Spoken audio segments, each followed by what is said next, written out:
I'm Luca D'Onofrio. I'm the Pastaio of Eataly Flatiron. And today I'm going to turn these 4 pasta doughs into beautiful handmade pasta shapes. First up, we're going to work with this semolina dough. So the semolina dough is a southern Italian specialty. It's made just with semolina and water. A lot of times you'll see some of the shapes being made from this more often in your local grocer or maybe specialty markets because without the inclusion of egg, it's easier to preserve. So when you're rolling into a rope, you want to use your whole hand. You're slightly spreading your hands apart from the other. Not too much. The idea is not to stretch out the dough so it pulls or breaks, but you want to put some pressure down and then just even sweeps so as to stretch the dough gently. So the first shape we're going to make is Cavatelli. We want to take those ropes and we're going to cut into these nice little even pieces. So what I'm doing now is I'm taking my thumbs and I'm pressing down on those little pieces of dough as if to flatten them out. But I'm rolling forward away from my body so as to make a nice grooved shape cavatello. So that groove is good for picking up sauce. So the next shape we're going to make is gnocchetti sardi or Malloreddus. And sardi literally means of Sardinia, right? And gnocchetti meaning just all these like little nuggets of dough, if you will. But Malloreddus are their true name. And so these have the main groove that you've made, much like cavatelli. But on the outer side, they have the ridges, which also help collect sauce. So what we're using now is a board for a Malloreddus. And the idea behind this is it's a very simple wooden tool that will impart texture. Next up, we're going to roll Lorighittas. And we're going to take this piece of dough and we're going to roll it quite thin. And you want to make sure it's nice and even. The next thing I'm going to do is I'm going to take the end of the rope and I'm going to wrap it around my 3 fingers so as to make 2 rings. And just kind of interlace the 2 rings to make a braid. The word Lorighittas comes from loriga. The loriga was actually the kind of brace they would put around the oxen, and it looked very much like that. It was just kind of this big braided rope. And traditionally in Sardinia, you would see this with perhaps like a sausage ragu, but you could also see something as simple as just with some tomato sauce. Next shape I'm making is Cencioni, and Cencioni literally are little rags in Italian. So I'm going to take my butter knife, a knife that's not too sharp, something that has a serrated edge. And what I'm going to do is I'm going to keep it at a 45-degree angle from my work surface. And I'm going to allow the dough to just kind of be gently dragged under it. With my other hand, I'm holding the other side of the dough flat. I want to keep it in place as it kind of stretches and drags out that dough into an elongated, round shape. I'm going to make Capunti next. Capunti can be found kind of all over the southern regions. What makes Capunti special is it's dragged across the cavarola board. And cavarola board are handcrafted wooden boards. And the pattern on the board can change, but most times you would see kind of a cross hatching. And that imparts a beautiful texture. I'm just going to roll them off the same way I did with the cavatelli, only off the cavarola board. I think this is maple wood. It's always unfinished wood though. All of your pasta tools should be an unfinished raw wood surface. It'll allow it to attach itself to your pasta dough just right without sticking to it, but it'll also pull the moisture off of it as needed. Next, I'm going to make Strascinati. I'm going to put my cavarola board flat down on the surface, and I'm going to dig my 2 fingers into it and drag them towards me. And as it imparts that beautiful texture, I'm just going to kick it off of the board. Next up, I'm going to make Culurgionis. These are from Sardinia as well, so this is another pasta sarda. So you'll notice that the dough is still in the bag where it's resting. We want to keep the dough wrapped up at all times so as not to form a skin or begin to air dry. For laminating pasta dough, I start at the largest setting on my pasta laminator. As I work it through, I continue to work my way down to the thinnest setting until we have our desired thickness. You never want to stress out the dough. You don't want to jump from 10 to 4 because oftentimes it's squeezing more dough through the laminator wheels than it can handle. It'll augment the shape, and what you want is a nice, even, consistent sheet of dough to work from. Now once I have my sheet of dough, I'm just going to clean it up a little bit, cut the piece I need to work from. Next, I'm taking this ring mold, and you can use a cookie cutter at home or a cup, anything like that, and I'm going to cut out these circle shapes from my sheet of pasta. I'm making Culurgionis, and what's traditional with that is a potato filling, often with pecorino sardo, and mint. So what I'm going to do is I'm going to take one of these circular pasta discs, and I put just enough potato filling right in the center, and I kind of fold it in one hand so as if to make a taco shape, if you will. And then with my other hand, my free hand, I'm going to start to pinch the dough closed. And some of the potato filling will fall out of the back end. And that's to ensure that there's absolutely no air in my Culurgionis and that they're nice and full with potato filling.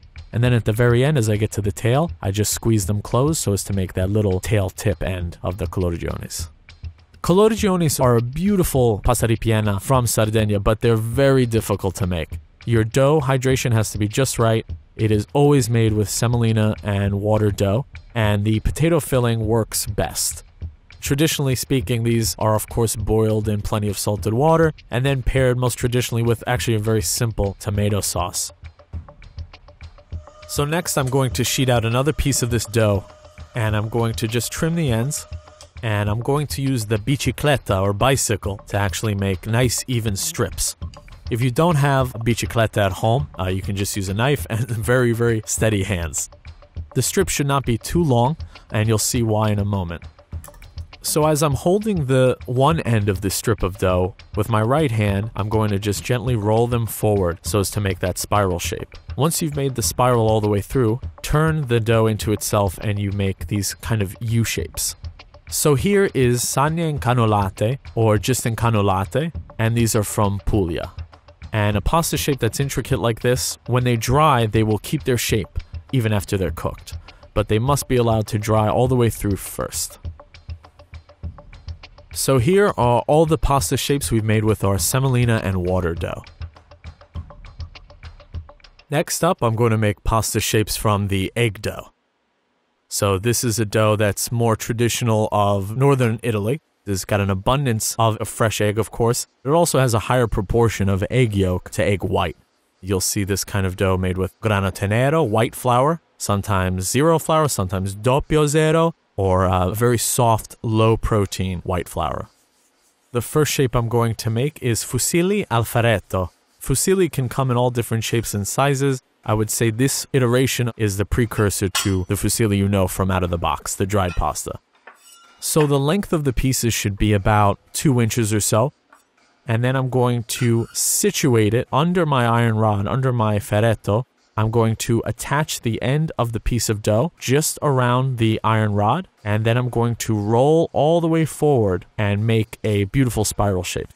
I'm rolling them thin, and then I'm just attaching them to the rod by turning them over onto the end of the rod, and create that spiral and very gently slide it right off.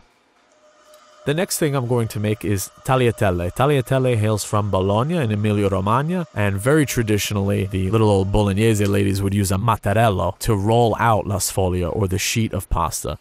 The pasta sheet, la sfoglia, should be thin enough that you could read the newspaper through it, essentially. Next, I'm going to add a little bit of bench flour to my sheet.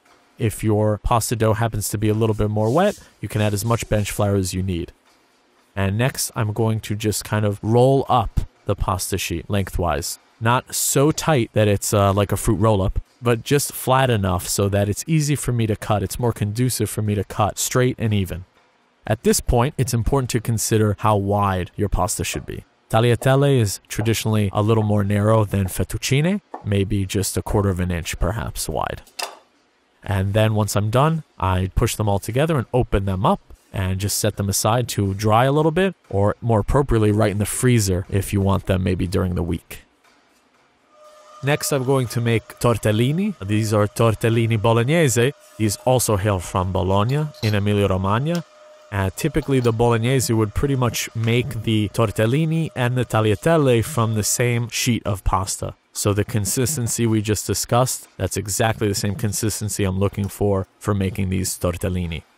So here, I'm going to use the bicicletta again, and I'm going to make nice, even squares. Tortellini should never be too big. They should be a little bigger than 1/4. Tortellini are traditionally served in Bologna in broth, so you don't want them to be too enormous, and considering how hearty the filling is, you don't want too much of it at once either. I'm just hydrating the dough a bit with my atomizer with my spray bottle so I can work on it without having to worry about it forming a skin or having the air dry it out too much. Now I have my filling, and this is beautiful prosciutto veal pork mortadella filling. I'm going to take a piece of filling out at a time, and I kind of roll it out and just with my free hand pinch a piece of the filling off and attach it to each square of my pasta. You never want to overstuff them because once you realize there's too much filling, there's no going back. Next, I'm going to form the tortellini. So I pick up each square with my filling now, and you want to form a triangle first. So I meet the two corners at the top and have those connect. And then I work my thumb and my index fingers all the way down so as to kind of push any excess air out while sealing the sheet of dough also. Then the next part is a little tricky, but you fold one side of that triangle and then the other, and then gently wrap them around your index finger so as to make kind of a ring. And that is the tortellino. Up next, I'm going to make two different pasta ripiena, two different ravioli. One is cappellacci di zucca, and the other is tortelli piacentini. But we can use the same dough to make both shapes. They're just different fillings and different shapes. And we start from squares here as well. However, when I use my bicicletta here, I'm going to make sure that the squares are a little larger. So the tortellini were very small, whereas the cappellacci are a little bit bigger. Unlike forming the filling with my hands, I'm using a pastry bag here. If the filling is a little thinner and creamy, in that case you can use a pastry bag to lay down your filling. The filling here is a fairly thin filling of pumpkin puree. Cappellacci di zucca or tortelli di zucca can be found all over central to northern Italy. Zucca is pumpkin, cappellacci literally big hats in Italian, and you'll see why in a moment. The tortelli piacentini from Piacenza in Emilia-Romagna is typically a spinach ricotta filling. And I want just enough, again, it's all proportionate to the square of pasta. It should fit comfortably just in the center without running close to the edges of your pasta square. For the cappellacci di zucca, we begin the same way that we did for the tortellini. So what I'm going to do is I'm going to meet the two corners together to make a triangle. And again, kind of expelling the air. So what I want to do is press down firmly to get all the air out around the filling and seal. And then I pick up and I form the two arms around each other, again to form kind of a ring. I want to make sure that I pinch the two arms together. I don't want these to open up and unfurl in the water when they cook, or else they'll just be triangles. The tortelli piacentini from Piacenza are very difficult to make. Much like the Culurgionis, they include a weaving style of closing the pasta. So basically, I'm going to take my square sheet of pasta and I'm going to bring one of the corners in over the filling and then continue to overlap the excess pasta dough on either side, alternating one at a time until it's completely sealed all the way to the end. At the very end, when I have just enough pasta dough left, I kind of seal it with a tail. Next, I'm going to make farfalle, as many of you may know at home as bow ties, but farfalle, literally in Italian, are butterflies. Fairly simple to make. The only thing you need here is a good sharp knife or the rotella tagliapasta, your pasta cutting wheel, with a fluted edge. So what I start with, I use the bicicletta or just cut strips. And once you do that, you go the other direction and you use your fluted cutter and you want to cut long strips. So they're about, I would say, 1 inch by ½ an inch. Next, I'm going to pick up each one. And what I do is I go as if to fold this little piece of dough in half, stop halfway, and then fold back in the opposite direction so as to kind of quarter this piece of dough. Next, I'm going to make some garganelli. Garganelli are actually region-specific as well. Garganelli are from Emilia-Romagna. You can actually work with the same egg dough that you've made your tortellini or tagliatelle with, and going to cut squares from it. And then what you're going to do is you take a gnocchi board. I'm going to use my pettine here, which is traditionally a weaver's comb, which is what they used to use in Italy back in the day. So I'm going to put the squares of pasta down flat on my pettine and gently roll the dowel over onto it, making sure that the very end, the corner of my dough, kind of attaches to itself. So for the next shape, Anolini, you'll find actually all over central Italy and sometimes in northern Italy, but are typically found again in that region that loves to use egg pasta so much, Emilia-Romagna. So for Anolini, very typically is just a ricotta filling. You could do ricotta and spinach if you like, but this is just a nice, creamy, very delicious cow's milk ricotta. So first thing I'm going to do, take a spatula and just spread the ricotta across half of your sheet of pasta. And you want to make it thin and even. And then very carefully with the other half, I'm going to put it right over and very gently, starting from the middle, working my way out, press out the dough and make sure there's no air pockets or air bubbles of any kind in there. So for this, folks at home are going to need a stamp. I use these beautiful bronze tools I got from Italy. It's very basic to use, very easy. And you can just very simply stamp each anolino out. And you have these really little tiny round dimples of pasta, and they're really beautiful, really delicious. Next up is cappelletti, and cappelletti are little hats. And I want to start with, again, a very nice thin sheet, and I'm going to cut circles from it, either with my ring mold or with a cookie cutter you can use at home, something like that. And the filling for this is, again, I'm going to use the spinach ricotta filling. This is appropriate, or you can do just plain ricotta. Keep in mind your ravioli filling should always be, again, creamy, not too thick, not too dry, not too thin, but most importantly, homogeneous. So for these, I'm going to take up the disc, and with my fingers, I'm just going to start my way at the very top. Once I've connected the edges, I'm going to work my way out. And once I have a semicircle or a mezzaluna, I'm going to kind of wrap them around my two middle fingers and connect the two ends of my mezzaluna to make the cappelletti. Next up is another pasta lunga. I'm going to make tagliolini. So like tagliatelle, you want to take your pasta sheet and flour it, a little bit of bench flour, and then just roll it up. But this time, we're going to cut a little bit more narrow. The thickness of the sheet should be about the same as the tagliatelle. If you do any thicker than that, it's a completely different pasta shape. Tagliolini should be nice and thin and very, very narrow. And once you've done this, you'll have tagliolini. And I have nice, even, thin strips of my beautiful egg pasta dough. Next, I'm going to make agnolotti. Agnolotti is a very generic term for filled pasta. So what you need is your pasta sheet, la sfoglia. You want it nice and thin. Have your filling ready in a pastry bag. And you're going to lay them out just a little dollop at a time. And just leave enough space in between. Now, once I've had them all down, I'm going to take half of the sheet and just overlap it to the top. And next I'm going to take my hands and I'm going to seal in between each dollop of filling. I use my hand as a curved tool, if you will, and just kind of press the air out and seal at the top. And then I'm going to use my rotella to just cut in between. So I trim the excess off the top first and then go down the way lengthwise and make each individual rectangular raviolo. Next up is sacchetti, or sometimes also called fagottini, and those literally mean little bundles or little parcels, respectively, in Italian.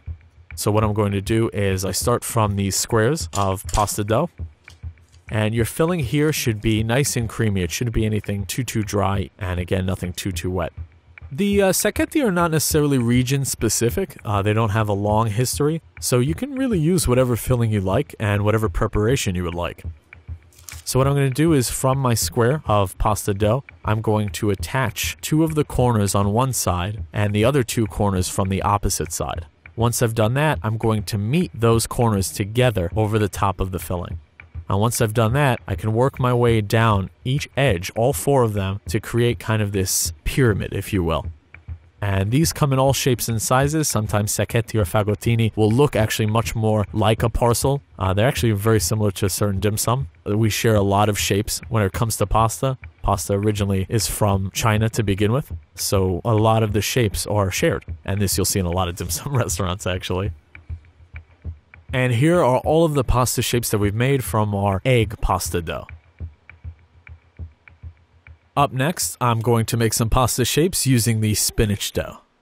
So here I have this beautiful spinach dough. It's made with blanched, pressed, and pureed fresh spinach. And when I've added it to the dough, I've only added by the total weight, perhaps 20%. So what I typically do is I'll start with the same ingredients for the semolina and water dough. It allows it to have enough strength because when you add something like a vegetable additive, it can make the final product a little too tender. So first thing I'm going to make with the spinach dough is foglie di olivo, literally olive leaves in Italian. So I'm going to take my butter knife and I'm going to drag them much in the way I did with the cencioni. The only difference here is that you don't drag them out as far as you would have for cencioni. You stop a little short. With foglie di olivo, I'm making a thin tapered piece of dough. And I'm going at it with the butter knife lengthwise, so as to make kind of a skinny tight oval that tapers on the end, so they kind of look like a long thin leaf, much like the olive leaf. The next thing I'm going to make is something that's a little less traditional as far as the green spinach dough goes, but I'm going to make spinach trofie.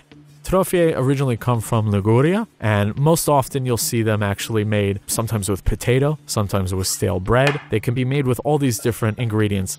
Once I have my little pieces of dough, about the size of a dime, nice round pieces, I'm going to roll them out, and then I'm going to take my bench scraper, and I'm going to use the edge of it and just kind of roll against it so as to make these nice, simple twists. They're not quite spirals that we've seen before, but they're just slightly twisted pieces of pasta dough. Next, I'm going to make one of my favorites. I'm going to make fagiolini. Fagiolini, literally in Italian, beans. And these you'll see are very much like little bean pods. You want to roll out the rope fairly thin, about pencil thickness.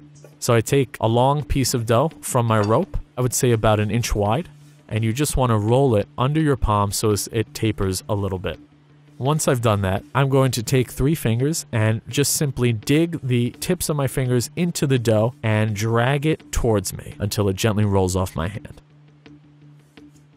Next, I'm going to make some pappardelle. I start from a sheet of pasta, and the pappardelle should not be too long. So you want to make sure you cut almost a square piece out of your sheet of pasta dough. And just like the tagliatelle and the tagliolini, I'm going to add a little bit of bench flour. And once you've rolled it up, I do the pappardelle maybe 3/4 of an inch to 1 inch thick. Whenever you cut pasta lunga that's very wide, you want to make sure that they're not too long either, because a long pasta that's also very wide would eat very strangely. It doesn't twirl up on the fork very easily, and it's not easy to pick up in one bite. So once I've rolled these up and cut them, I just break them apart, and you can add a little extra bench flour to hold on to them a bit, or they can be frozen or dried out and kept for a little bit. And next I'm going to make the macaroni alla chitarra. And this beautiful wooden tool is called a chitarra, literally guitar in Italian. It's a wooden box essentially, and it has these guitar strings strung tightly across it.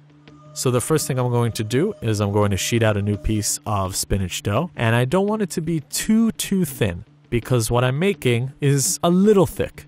So I'm going to take this sheet and I'm going to add a little bit of bench flour to it. And next I'm going to place it on top of my chitarra over the strings. And I'm going to take my mattarello or rolling pin or whatever you can use, and I'm going to put a lot of pressure down and roll over it so it cuts. And it makes that beautiful spaghetti or macaroni alla chitarra. Macaroni alla chitarra comes from Abruzzo, it's Abruzzese, and this is a very old tradition of making this pasta, and it's really beautiful. And you can actually buy a chitarra online. Once I roll over and make sure that the strings cut all the way through, to detach them from the strings, I just add a little extra bench flour and just play the strings as if I were playing a harp. And boom, they should fall right out nicely. This is why you want to make sure that the hydration of your dough, it's not overhydrated, it doesn't stick too much. It should be able to cut using those guitar strings very easily. These are the pastas I've made from the spinach dough. And last up, I'm going to make some pasta shapes from the squid ink dough. So this is the pasta nero di seppia or squid ink dough, and I've made this one using cuttlefish ink. It has kind of a briny taste to it. It kind of smells almost like seaweed. Again, just like the spinach dough, it's not necessary to add too much squid ink. You maybe only want 10 to 20% of the way to be from the squid ink itself. Up first, I'm going to make some orecchiette with this. Orecchiette, literally in Italian, are little ears, and they hail from Puglia, so these are a Pugliese tradition. So I'm going to take my butter knife and drag it across the table, allowing the dough to just kind of be dragged or stretched under the knife. And as it's doing that, it's tearing up the surface of the dough, and as I pick it up, I overturn it onto my thumb. So that creates a concave shape, and on the other side are those tears that were made by the serrated edge of the knife as well. Next, I'm going to make strichetti, which are very similar to the farfalle. Strichetti oftentimes, though, have flat ends. So I used a fluted pasta wheel before, and now I'm actually just going to use a straight edge pasta cutter. And I'm going to use my bicicletta, and I'm going to cut these rectangles out. Once I've made my rectangles here, I'm going to make them in exactly the same fashion I made the farfalle. The beauty of this, though, is that they look much like black bow ties. These can go very nicely with a frutti di mare, kind of like a seafood ragu. It's a very beautiful dish for guests. Next, I'm going to make some fettuccine nero di seppia. You can definitely make any iteration of cut pasta you like from this. So I'm going to make some fettuccine. I'm going to make mine a little bit more narrow. And I made it in exactly the same fashion we did for the pappardelle, tagliatelle, and for the tagliolini. So the same starting point can be made into a number of different permutations of pasta. And last, I'm going to make corzetti. Now, corzetti come from Liguria. They're modeled after an old ancient coin from Liguria where actually families would have their coat of arms etched onto them.